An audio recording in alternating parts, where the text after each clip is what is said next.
In this video, we will show you how to blur our background on Zoom application.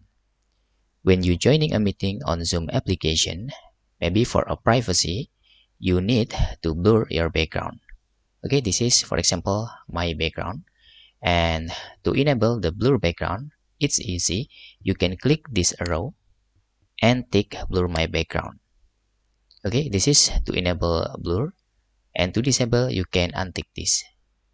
Or if you want more advanced how the backgrounds look like, you can just choose video and effect settings. And after that, in here, you can also enable the blur and disable it. And also, you can enable virtual background. What is virtual background? With virtual background, you don't need to activate your real background. So with this virtual background, you can select any virtual background like hiding or that hide your real background.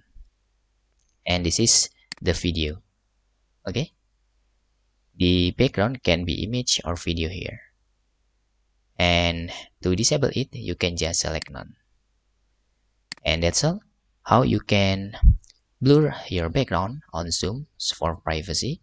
If any questions, you can fill in the forms comment below, and thanks for watching.